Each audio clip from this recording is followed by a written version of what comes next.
नमस्कार, मैं रचना शर्मा। चढ़ती कला टाइम टीवी देख रहे सभी दर्शकों का स्वागत करती हूं। आप देख रहे हैं हिंदी के समाचार। समाचारों की शुरुआत से पहले एक नजर आज की मुख्य सुर्खियों पर। महाबोधि मंदिर को बम से उड़ाने की धमकी। दुबई से वासेपुर के कुख्यात ने भेजा संदेश। कई राज्यों की पुलिस हुई एक्टिव। 57 घंटे की जंग के बाद हार गया मासूम। बोरवेल में गिरे आयरन की मौत और 57 घंटे तक चला था रेस्क्यू। संगम नगरी में कल गंगा पूजन करेंगे पीएम मोदी। विश्व को देंगे महाकुंभ का आमंत्रण। 13 जनवरी से 26 फरवरी तक चलेगा महाकुंभ का आयोजन।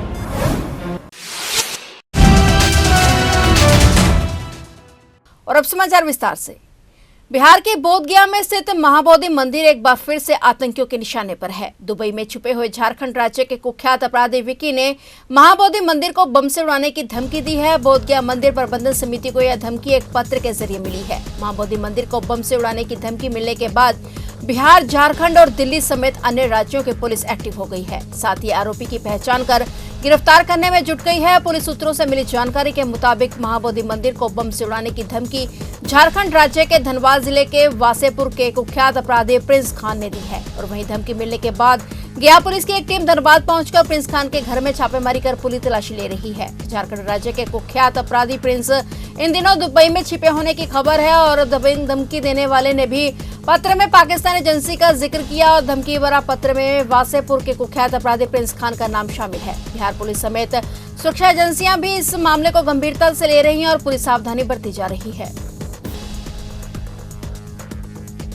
राजस्थान के दौसा जिले में 3 दिन से बोरवेल में फंसे 5 साल के मासूम आर्यन की मौत हो गई है। आर्यन को करीब 57 घंटे बाद रात 11:45 पर बोरवेल से बाहर निकाला गया था। उसे एडवांस लाइफ सपोर्ट सिस्टम से लैस एम्बुलेंस से हॉस्पिटल ले जाया गया, जहां उसे मृत घोषित कर दिया गया। 9 दिसंबर को बोरवेल में गिरा 5 साल का मासूम आर्यन जिंदा वापस नहीं आ सका। 3 दिन के लंबे बचाव अभियान के बाद भी उसे बचाया नहीं जा सका। 5 साल के आर्यन को बोरवेल से बाहर निकाला गया, लेकिन तब तक उसकी मौत हो चुकी थी। रेस्क्यू टीम ने उसे बाहर निकाला और पुलिस ने आर्यन के शव को दौसा जिला अस्पताल की मोर्चे में रखवाया और बच्चे के माता पिता का रो रो कर बुरा हाल है। उसके गांव कालीखाड़ में भी मातम छाया हुआ है। आज 12 दिसंबर को शव का पोस्टमार्टम किया जा रहा है। गौरतलब है कि आर्यन को बचाने के लिए एसडीआरएफ और एनडीआरएफ की टीमों ने पूरी कोशिश की, लेकिन लाख कोशिशों के बावजूद मासूम की जान नहीं बची।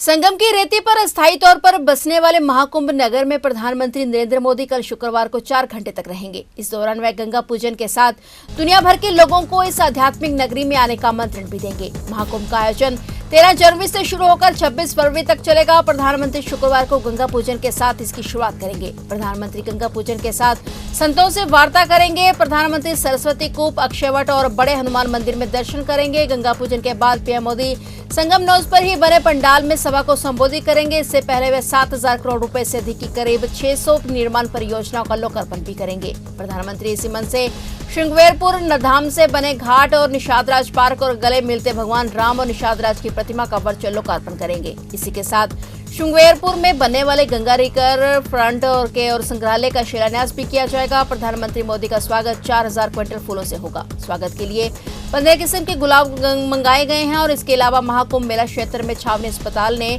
देश का पहला एआई निगरानी वाला आईसीयू वार्ड तैयार किया है। आम कैमरों को संजीवनी एआई सॉफ्टवेयर से जोड़कर मात्र 3200 रुपए में यह उपलब्धि हासिल की गई है।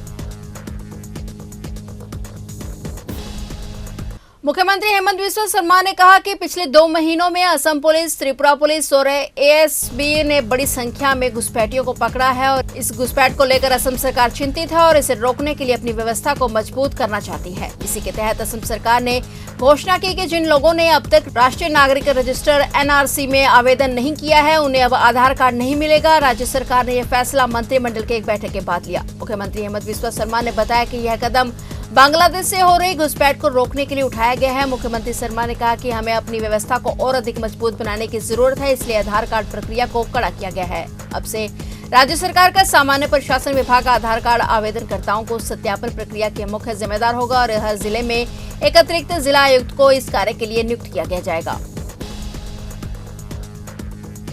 पंजाब में 21 दिसंबर को 5 नगर निगमों और 44 नगर परिषदों के चुनाव होंगे। इन चुनावों के लिए नामांकन प्रक्रिया का आज आखिरी दिन है, जो दोपहर 3 बजे तक चला। उम्मीदवार अब अपने नामांकन दाखिल नहीं कर सकेंगे। इसके अलावा जिन इलाकों में चुनाव हो रहे हैं वहां हथियार ले जाने पर पाबंदी लगा दी गई है। असला अधिनियम के तहत जिला मजिस्ट्रेट सक्षम अधिकारी के रूप में हथियारों को जमा कराने की आवश्यकता का आंकलन होगा। इस चुनाव में कुल 37,32,636 मतदाता अपने मताधिकार का उपयोग करेंगे। इस बार वोटिंग ईवीएम के माध्यम से कराई जाएगी। नामांकन की जहां आज 12 दिसंबर को आखिरी तारीख रखी गई, वहीं कल 13 दिसंबर को नामांकन की जांच होगी और नाम वापस लेने की अंतिम तारीख 14 दिसंबर शाम 3 बजे तक निर्धारित की गई है। 21 दिसंबर को सुबह 7 बजे से शाम 4 बजे तक मतदान होगा और उसी दिन मतदान केंद्रों पर वोटों की गिनती भी की जाएगी। नगर निगमों के 381 वार्डों और नगर परिषद और नगर पंचायतों को 598 वार्डों के लिए वोट डाले जाएंगे।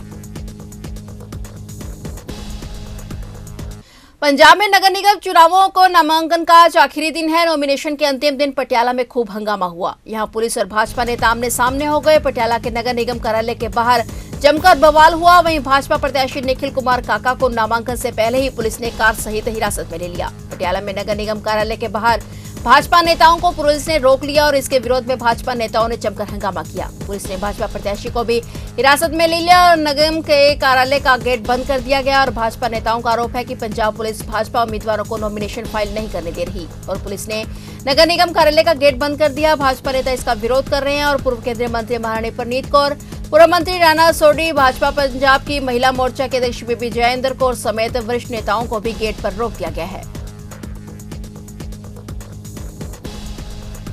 विपक्षी दलों की ओर से राज्यसभा में सभापति और उपराष्ट्रपति जगदीप धनखड़ के खिलाफ बुधवार को अविश्वास प्रस्ताव लाने के लिए नोटिस देने के बाद हंगामा हुआ और हंगामे के बीच लोकसभा और राज्यसभा को स्थगित करने के एक दिन बाद आज संसद की कार्रवाई फिर से शुरू हुई। कांग्रेस प्रमुख मल्लिकार्जुन खड़गे ने कहा कि विपक्ष को धनखड़ के खिलाफ अविश्वास प्रस्ताव पेश करने के लिए मजबूर होना पड़ा, क्योंकि वे उच्च सदन में सबसे बड़े व्यवधान में हैं। खड़गे ने कहा कि उनके कार्यों ने देश की गरिमा को ठेस पहुंचाई है और साथ ही उन्होंने इस बात पर भी जोर दिया कि राज्यसभा के सभापति के खिलाफ कोई व्यक्तिगत लड़ाई नहीं है। राज्यसभा में भी व्यवधान देखा गया जब वरिष्ठ भाजपा नेता जेपी नड्डा ने कांग्रेस जॉर्ज सोरोस कथित संबंध पर चर्चा की मांग की और सरकार ने लोकसभा और राज्यसभा में अंतिम विचार और पारित करने के लिए 3 विधेयक सूचीबद्ध किए। बीजेपी प्रमुख और राज्यसभा में सदन के नेता जेपी नड्डा ने अमेरिकी व्यवसायी जॉर्ज सोरोस और कांग्रेस सांसद सोनिया गांधी के बीच कथित संबंध का मुद्दा उठाया और पार्टी से इस मामले पर सफाई देने को कहा। उन्होंने कहा कि कांग्रेस वास्तविक मुद्दों से भटकाने की कोशिश कर रही है और इसके बाद हंगामे के चलते सदन की कार्रवाई दोपहर 2 बजे तक के लिए स्थगित कर दी गई। पंजाब के पूर्व उप मुख्यमंत्री सुखबीर सिंह बादल की धार्मिक सजा का आज आखिरी दिन है। श्री अकाल तख्त साहिब द्वारा लगाई गई धार्मिक सजा भुगतने के लिए आज आखिरी दिन सुखबीर सिंह बादल श्री दरबार साहिब श्री मुक्तसर साहिब में पहुंचे और इस दौरान सुखबीर सिंह बादल ने गार्ड की भूमिका निभाई और फिर अकाली नेताओं के साथ 1 घंटे तक कीर्तन श्रवण किया। इसके बाद 1 घंटे तक कीर्तन कर लंगर में पकवान पकाने की सेवा भी निभाई और वहीं पुलिस की ओर से सुरक्षा के कड़े इंतजाम किए गए। 2 दिसंबर को श्री अकाल तख्त साहिब के जथेदार और पंच सिंह साहिबान ने जाने में हुई गलतियों के लिए वरिष्ठ अकाली नेताओं के लिए एक धार्मिक सेवा का आयोजन किया था, जिसे निभाने के लिए वरिष्ठ अकाली नेताओं द्वारा जी जान से अलग अलग गुरुद्वारा साहिब में सेवा की जा रही है।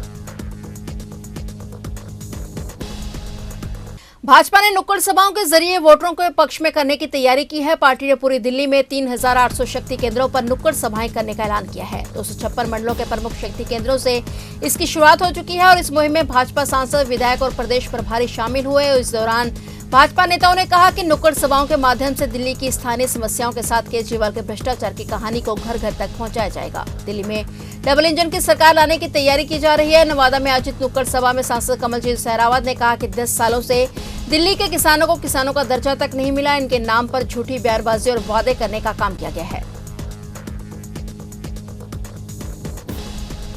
सर्द हवा और बर्फबारी ने देश के कई हिस्सों को ठिठुरने पर मजबूर कर दिया है। दिल्ली से राजस्थान तक कड़ाके की ठंड पड़ रही है। मौसम विभाग ने 7 राज्यों में कोल्ड वेव का अलर्ट जारी किया है। ठंडी हवाओं के चलते लोग घरों में कैद हो गए हैं। उत्तर प्रदेश में भी हिमालय की बर्फबारी का असर साफ दिखाई दे रहा है। 11 जिलों में कोल्ड वेव का अलर्ट जारी किया गया है और 26 जिलों में कोहरे ने जनजीवन प्रभावित कर दिया है। विजिबिलिटी घटकर 70 मीटर तक रह गई है। वहीं पंजाब में पारा गिरने से लोग सर्दी के चलते सुबह जल्दी घरों से बाहर निकलने से बच रहे हैं। मौसम विभाग ने 16 जिलों में कोल्ड वेव का अलर्ट जारी किया है। यहाँ दिनों रात के तापमान में भारी गिरावट दर्ज की जा रही है। ठंड के कारण सामान्य जनजीवन प्रभावित हो रहा है। खेत में काम करने वाले किसानों को ठंडी हवाओं का सामना करना पड़ रहा है। तमिलनाडु में भी भारी बारिश के कारण जनजीवन अस्त व्यस्त है। चेन्नई समेत 11 जिलों में स्कूल बंद कर दिए गए हैं और भारी बारिश के चलते निचले इलाकों में जल भराव हो गया है, जिससे लोगों को काफी मुश्किलों का सामना करना पड़ रहा है। इसके अलावा हिमाचल प्रदेश में शिमला, कुल्लू और मनाली जैसे इलाकों में बर्फबारी जारी है। फिलहाल हिंदी के समाचारों में इतना ही और नए समाचारों के साथ फिर से हाजिर होंगे। तब तक के लिए देखते रहिए चढ़ती कला टाइम टीवी।